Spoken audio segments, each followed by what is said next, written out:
When did you say, hey, I think I could make money doing this?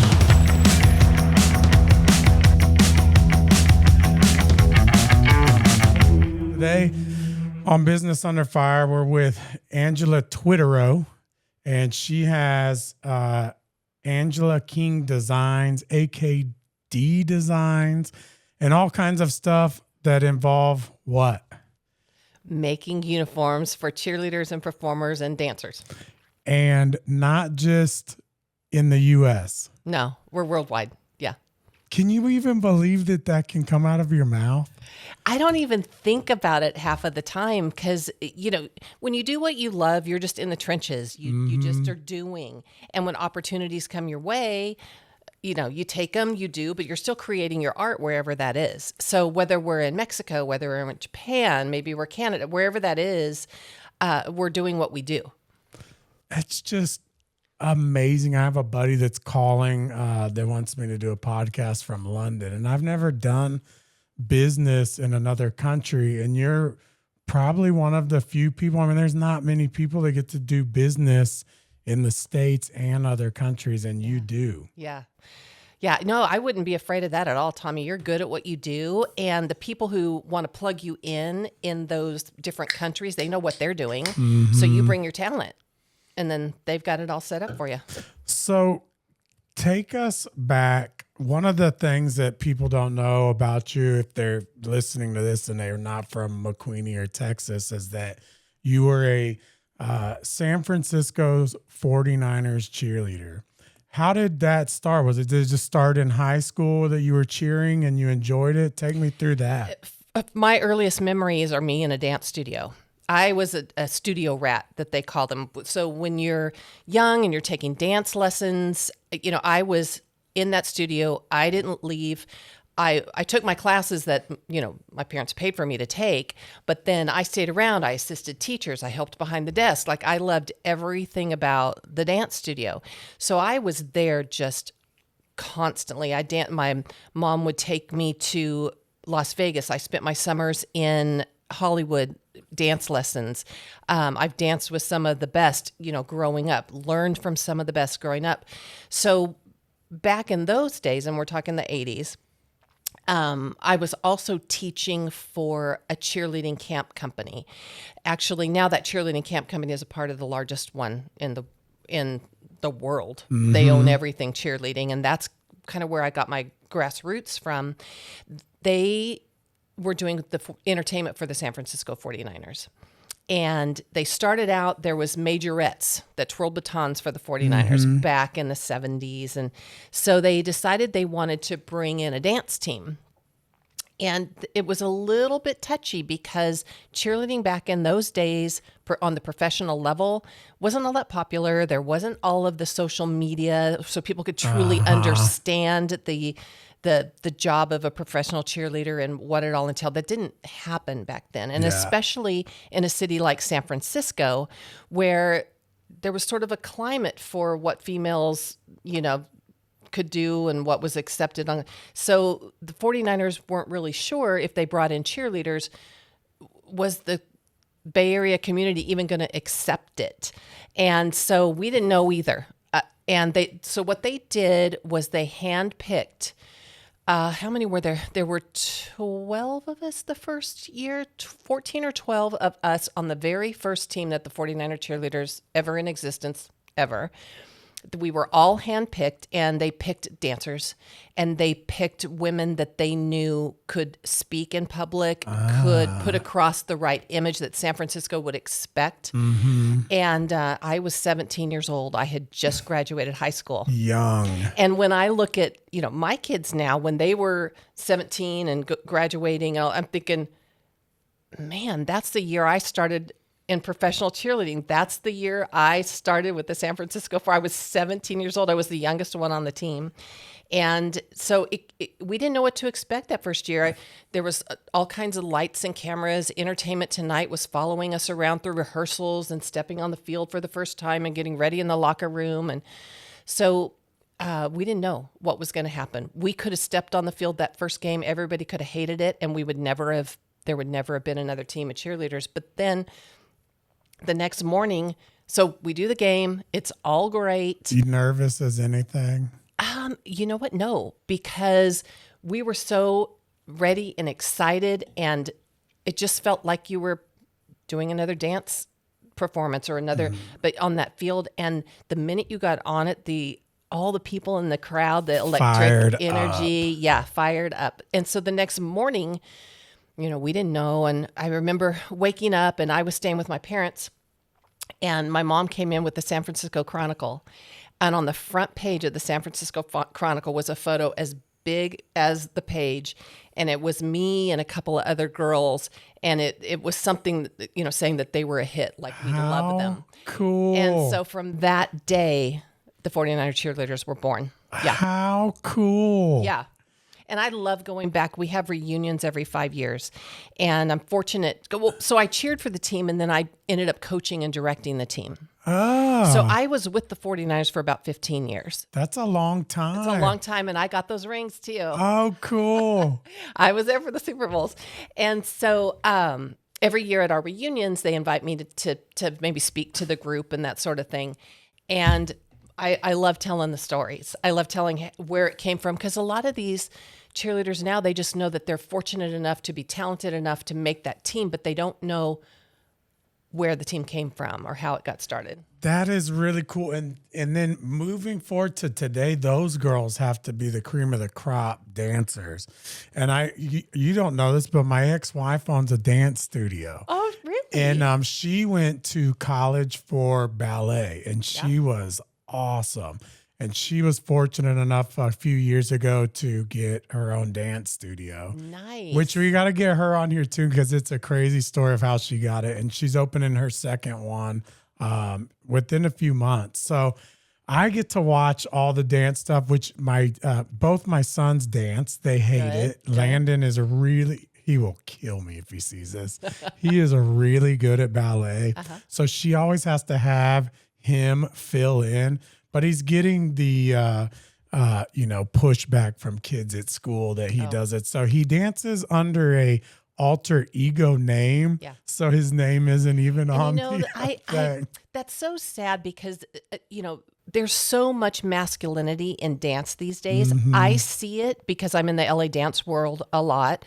Even dancers have moved into pro cheerleading, but there are so many hip hop dancers. Oh, man. Contemporary dancers, and they are masculine males. Like, and even if they're not, they are all of them are so talented. They need to be doing that. And there's no doubt your son is getting all of this base with all of his ballet. No matter what he does, it's always going to help him. He can dance. And if he sees this, he will kill me, but he can dance. And you can tell when mom has an event coming up, because little man's calves just start getting just shredded. And he can't hide it. No. He can't hide it from me, but he hides it from other people. And you're just going, dude, you're like in perfect shape. And but he doesn't want anybody to know it. Too late. And I'm proud of him for doing it. I love it. And they're so good at that. Mom loves to put them in because they need them as pieces for the play, or whatever it is, the dance. So yeah. So when was it that you decided you did that for 15 years? You saw everything that they need. When did you decide that there was a need or that you might be able to turn this into a business venture on making uniforms? How did all of that start? Early on. Well, so this company that I told you owns all of cheerleading in the whole entire world, the owner of that company, I stayed in touch with even when I had wasn't doing the camps anymore. I was working on their business side for them. And it goes back to Tommy when I was first a 49er cheerleader. Get the uniforms. The people who were making the uniforms were not dancers. So they were talented seamstresses. They could make a uniform for sure. But in terms of performance and a fit that moved and a foundation that made, and just a uniform that when you put it on, it made your performance better because you felt so good in it and you could perform so well in it. That wasn't happening. So I knew my mom was a seamstress. My mom owned a fabric store growing up. So I had a little bit of history of what this and that and how you put things. It's an engineering mind that can pattern and put things together. So I went to the owner of 49 Entertainment and I said, here's the deal. This is what I'm going to do. And I went to, at the time, the Golden State Warriors and the New Orleans Saints were our first customers, respectively, with the NBA and the NFL. Your first customers. That's right. So what did you tell the guy that was running the 49ers that you were going to do? Just that. You said, I'm going to do the uniforms for them? I told him, I said, I'm going to start a uniform company. And he was the president of the cheerleading camp association that I was.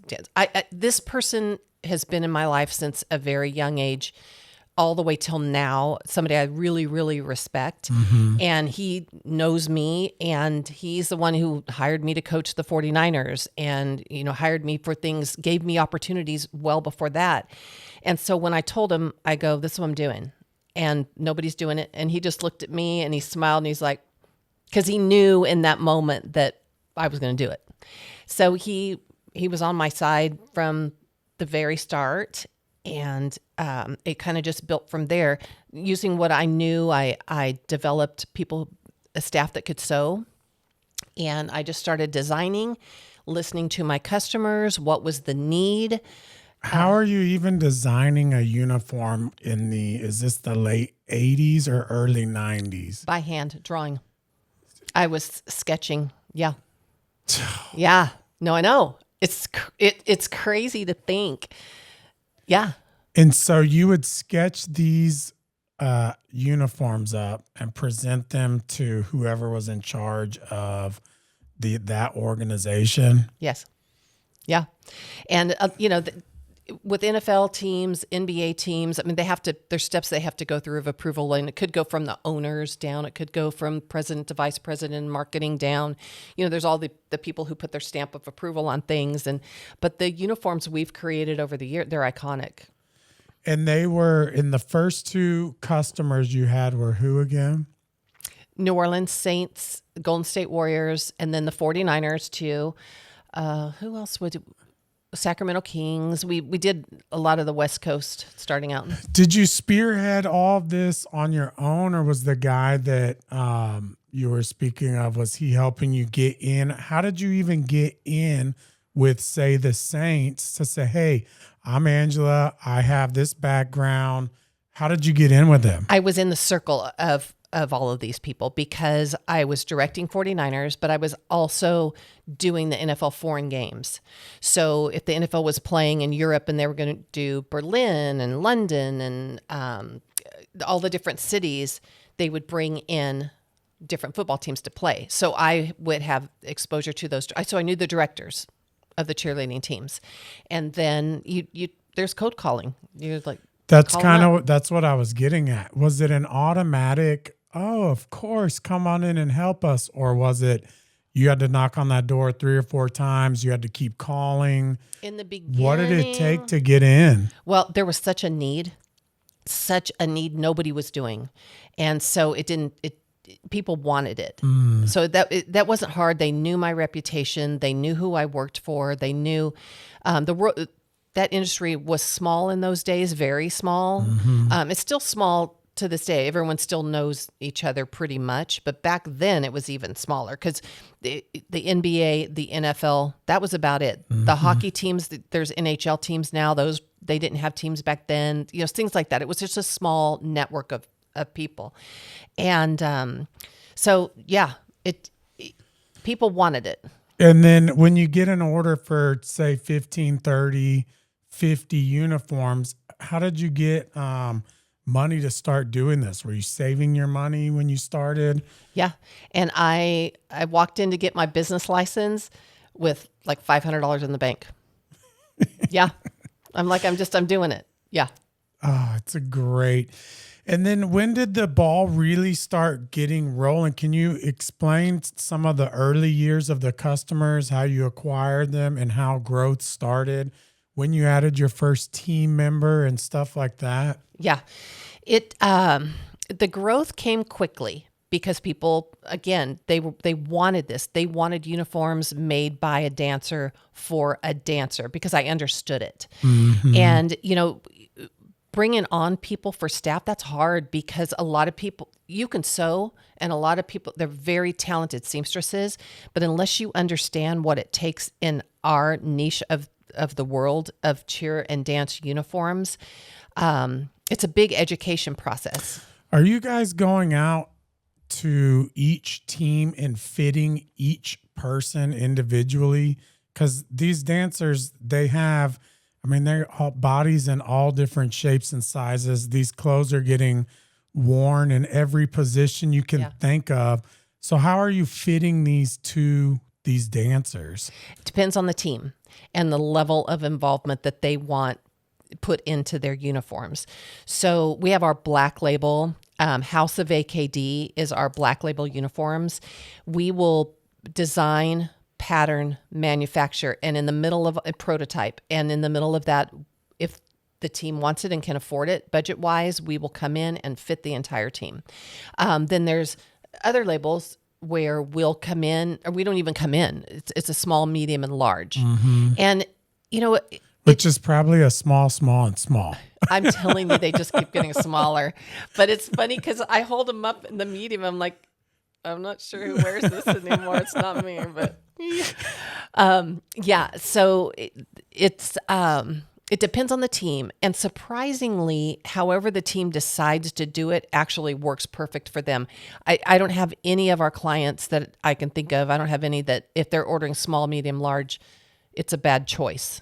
Because a lot of times these teams, we may create some sort of identity for them that they're going to keep for 4 years. So if someone's on the team for 2 years, maybe a second person has to wear the uniform. So if you're fitting it too exact to a body, then it doesn't really work to pass them around in future years. There's other teams who want them fit exact to the body, and then they'll just replace it after the next. How would somebody, if they wanted to get into your line of work or help you, even go about doing that these days? Reach out to me. We're always looking for talent, that's for sure. And, it's difficult. I've had people from design schools come in, but again, it's the understanding of what we make. Are y'all guys, do you have somebody that designs everything now, or is it still you? It is still me. And are you doing it all on a computer? Yes. And how many teams are you designing for? Oh, Tommy, it depends. Yeah.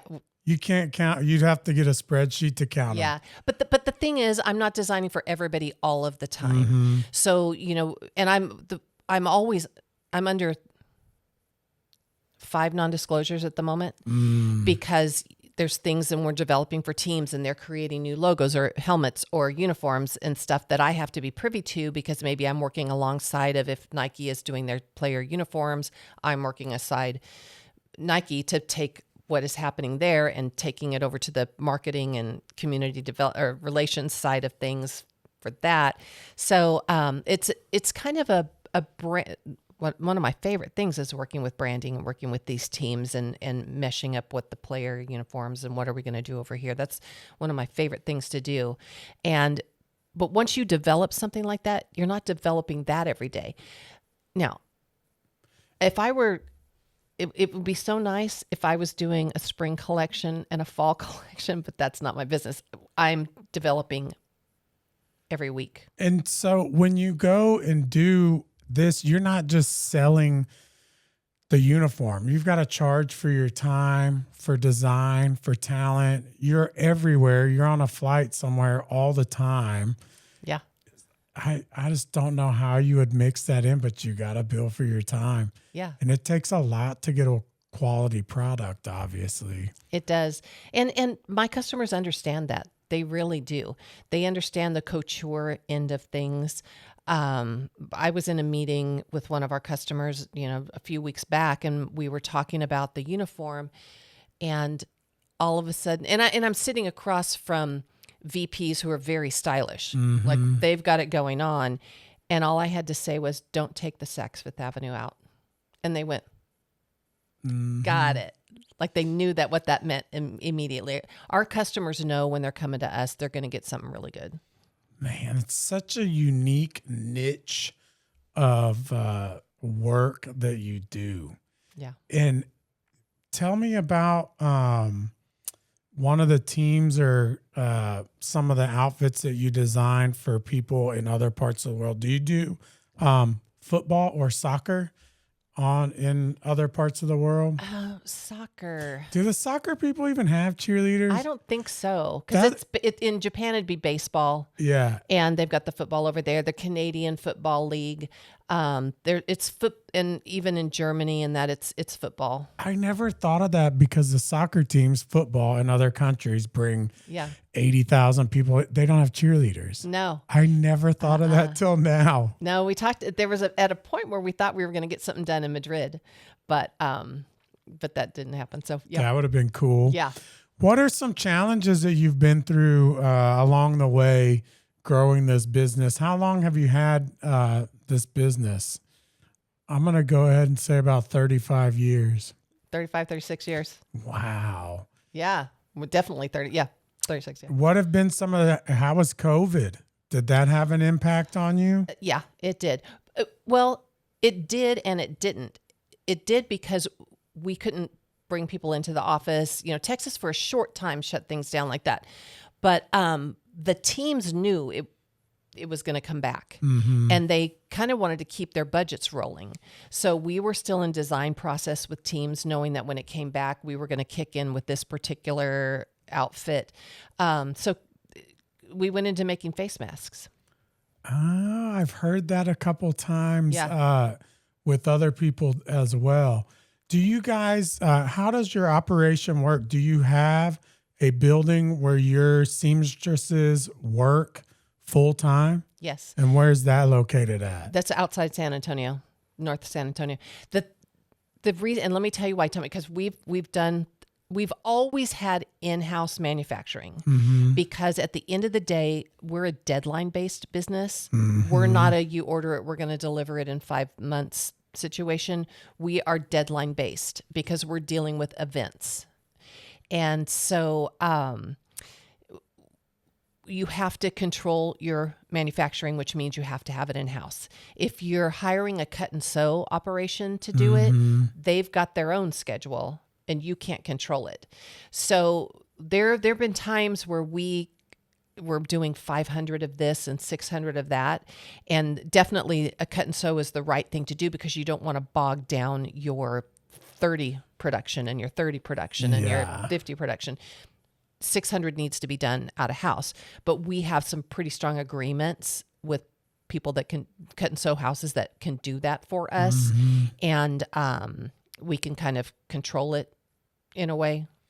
How long have some of the seamstresses been working for you? Oh gosh, we have,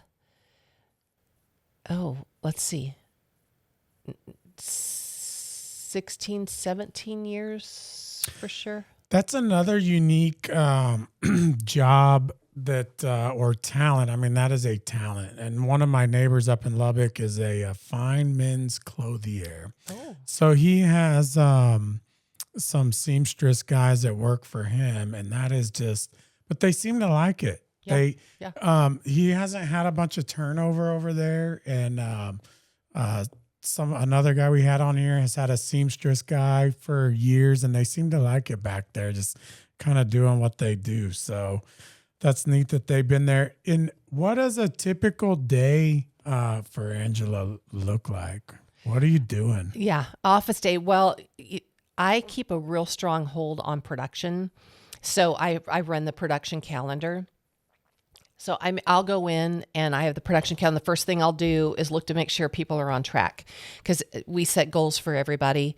They have daily jobs, but at the end of the week, have they met their goal of where their timing is supposed to be? So the first thing I do is kind of make sure people are on track.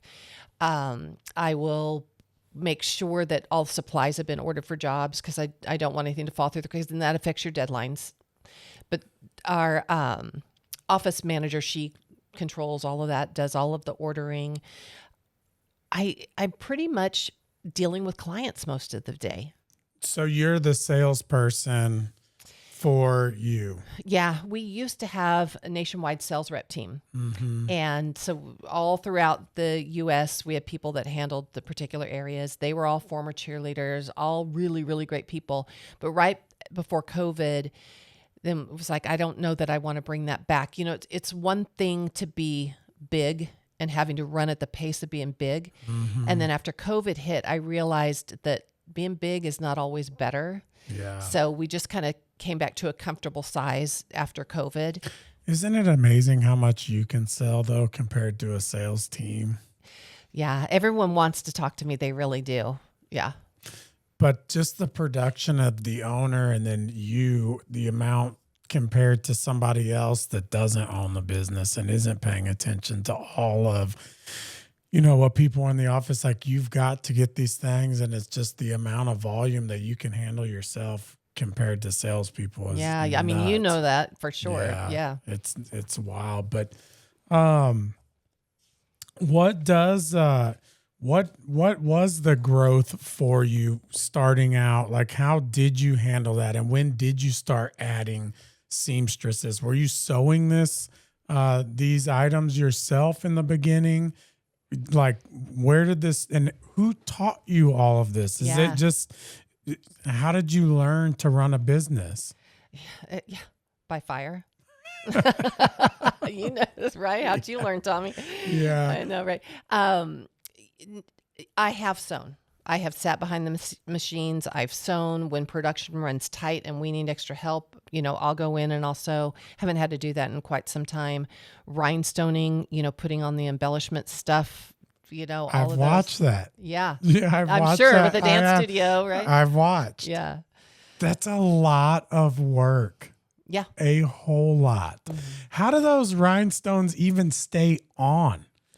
Well, funny story. Way back. And so let's see, 89, 90-ish. There was not a glue an adhesive that you could put on a stretch fabric that was flexible, because you could put it on, you could put a rhinestone on, but the minute it stretched, it popped because it wouldn't. So, there was a company back in the day that I had met at some convention or whatever, and I worked with her to develop an adhesive that would actually have some flexibility to hold a stone with a stretch happening around it. And so I helped to develop that first adhesive, but that was back in the barely 90s. And so things have evolved since then, and there's lots of different products now, but yeah. Solving problems as they come. Yeah.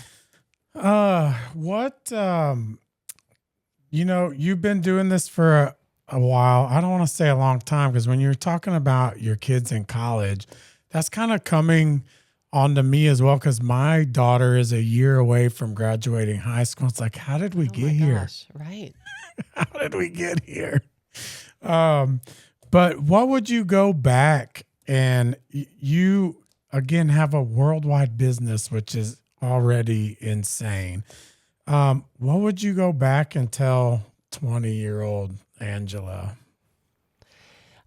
I think I would tell myself to be more in the moment instead of thinking outside of the moment about what's going to happen next. But as soon as I would tell myself that, the thinking about what happens next is what made me successful. Mm-hmm. Living in the moment.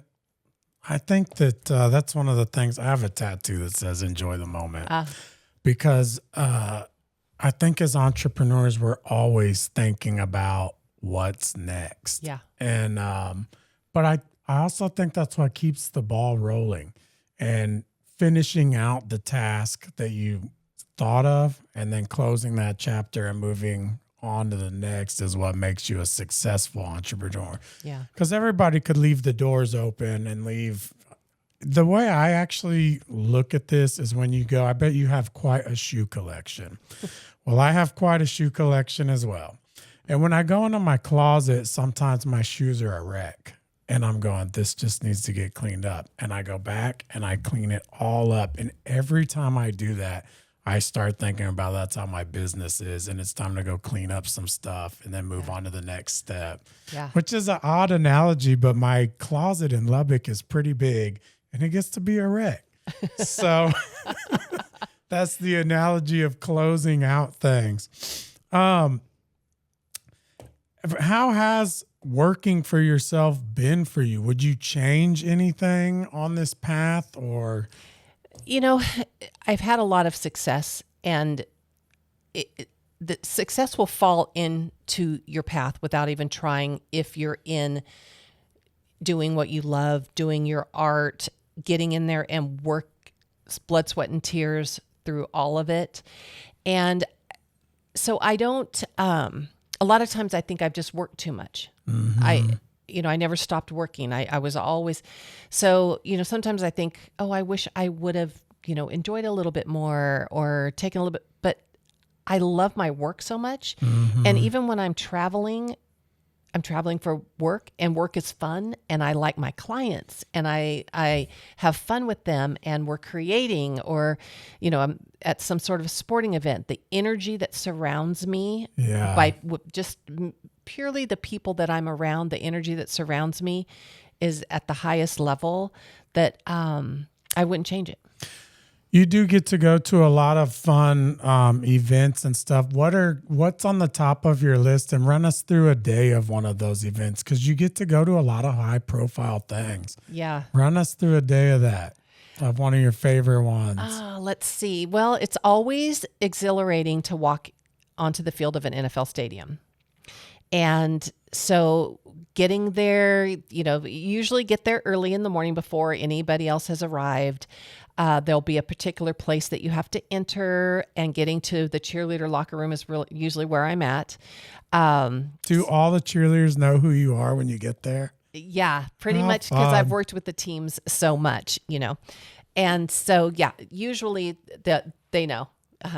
And so I'll go in, and on a lot of times if I'm brought in on game day, it's not really to do any work. It's to be there and visually take a look at things and see, how the costumes look on the field. And, or sometimes the client just wants me to come in because they want to share that beautiful moment too. I remember back when the Rams were in St. Louis and Georgia Frontieri owned the team, and she was a very special lady and was so appreciative of uniforms. She loved the cheerleader uniforms. And I remember her wanting a particular uniform, and it was going to be gold for the 50th anniversary or what that it was. So we made these beautiful gold uniforms, and we put them on the field or in the dome in St. Louis, and the gold turned green. Oh, just because of the lighting and the field and all the reflection. And so they're like, Angela, can you come in? We got to take a look. There's a green. I'm like, yep. We got to change those rhinestones to crystal. The gold rhinestone's not going to work. So we had to pull all the uniforms and put crystal on them. And yeah. But it can come down to that minute of, of attention to detail. Oh my gosh, what a challenge. And then you have the owner of the team calling you and saying, hey, we need this fixed. Yes, ma'am. Yes, we do. Yes, ma'am. Yeah. Wow. You kind of hit on it a little bit, but let me hear it out of your mouth with the right questions. So what does success look like to you?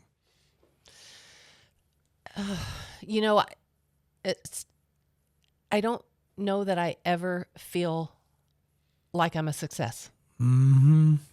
Because there's always the next thing to do, the next creation to do. If I felt like, oh, well, okay, those new, the Denver Bronco leather uniforms on those two, done, success, the creativity stops.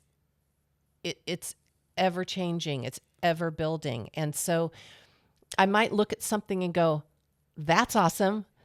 But I never look at it and go, success, because it seems final to me when you say the word success. It seems you need to keep growing.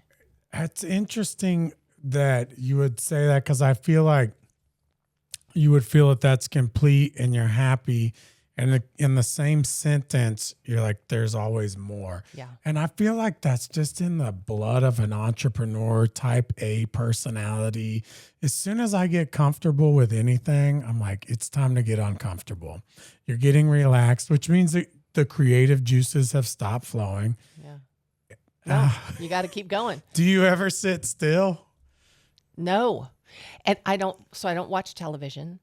I don't go to the movies because what am I going to do? Go sit in a movie theater for 2, 3? I got stuff I got to do. People ask me that all the time. So what, did you watch and I'm like, no. I just think it's funny because there's about 3 or 4 things that you've said that we're a lot alike on. I don't watch TV. Yeah. The end goal is being happy finishing something is never there. There's always more. And people do ask all the time, did you see this? No, I'm not going to watch TV. I'm not going to. I got stuff to do. And so that's a type A personality. Yeah. Wow. But you also, the other thing that you do that I do that I really like for people that own businesses is I mix my fun with my work.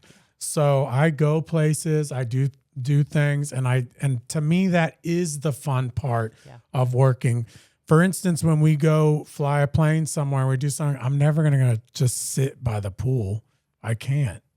Maybe for like an hour or 2, but it's always mixed in with work. And I don't want to go on a vacation where it's like turn everything off and do nothing. I just can't. Well, you can't because you've got too many irons in the fire. Like something would go wrong and you'd find out about it 6 days later. That's not going to work. Yeah.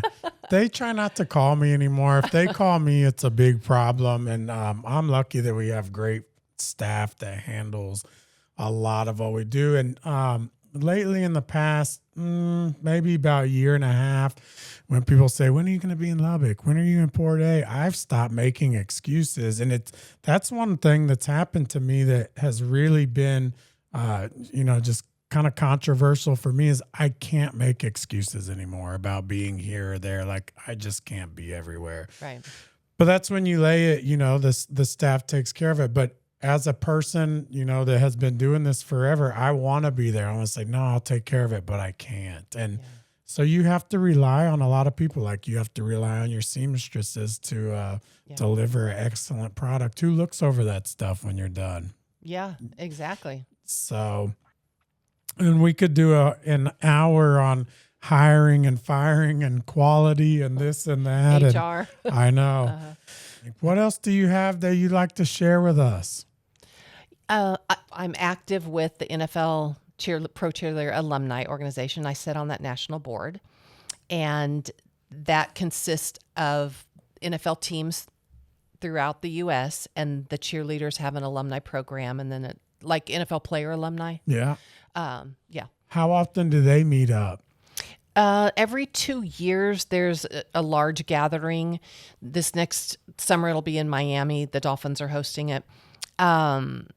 But the board will meet a couple times a year, more than that, quarterly probably.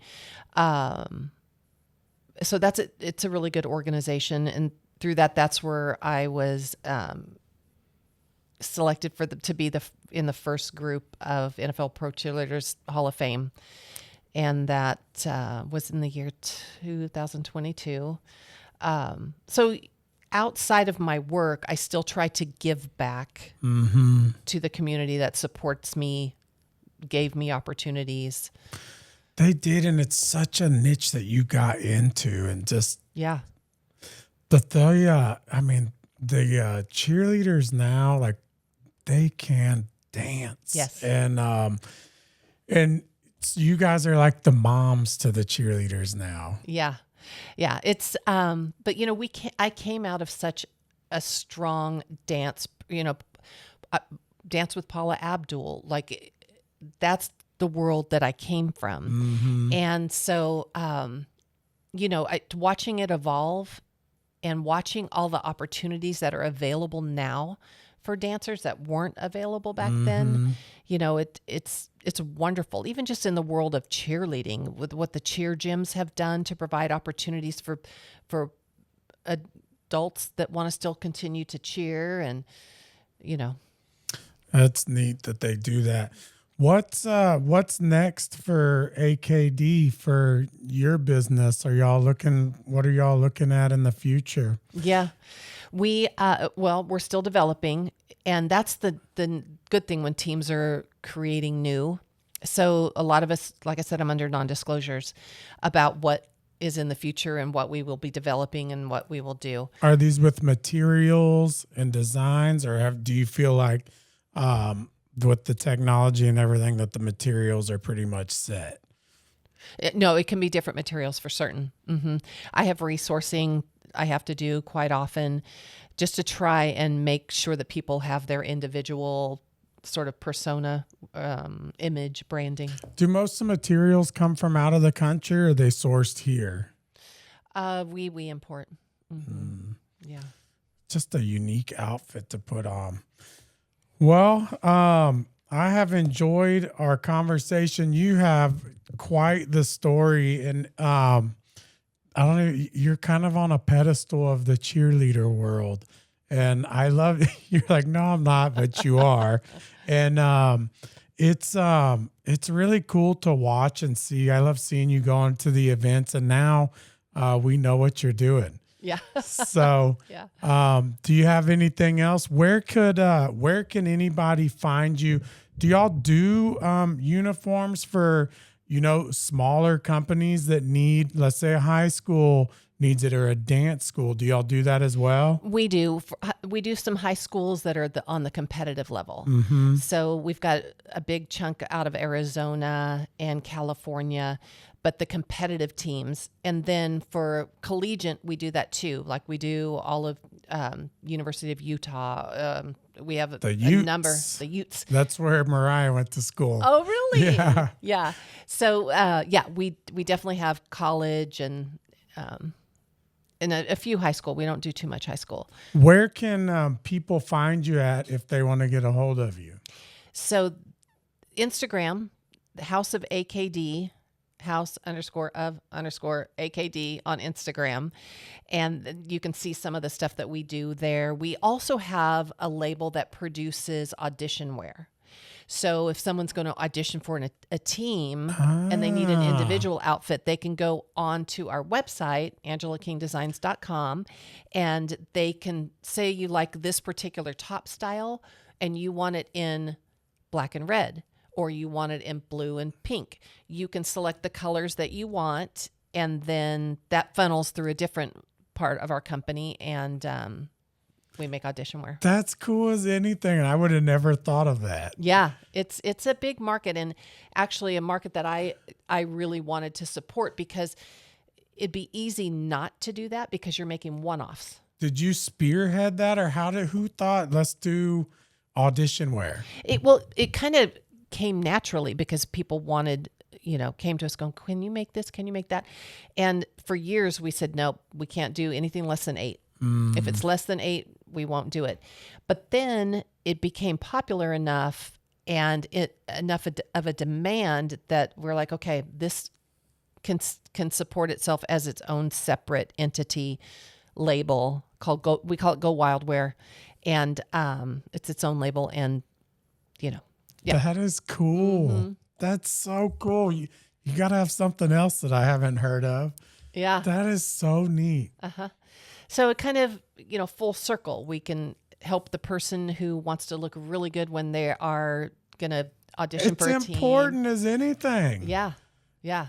I mean, you would want, if that's your dream, you need to look sharp that day. Yeah. And, the teams, the way they run auditions nowadays, you have to have a beautiful headshot, and you have to maybe put together a video, and then you've got a live audition.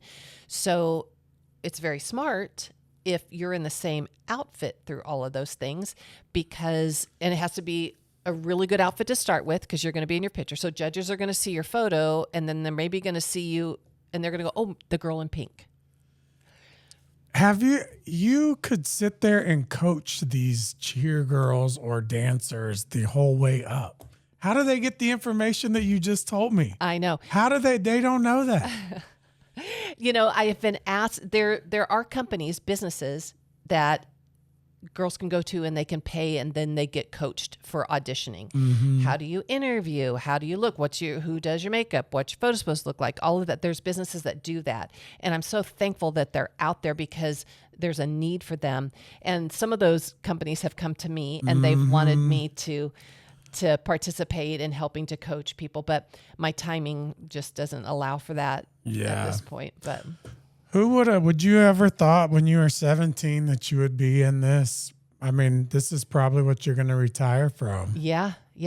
I don't think that I would have thought it at 17 because I was just, doors were opening and I was stepping through them. And when I stepped through them, something bloomed, and then go to the next thing. And then this happened. And, but I think the lesson in it for anybody, whatever that you're doing, is that you have to work. There's blood, sweat, and tears in it. And if they're not, you're not working.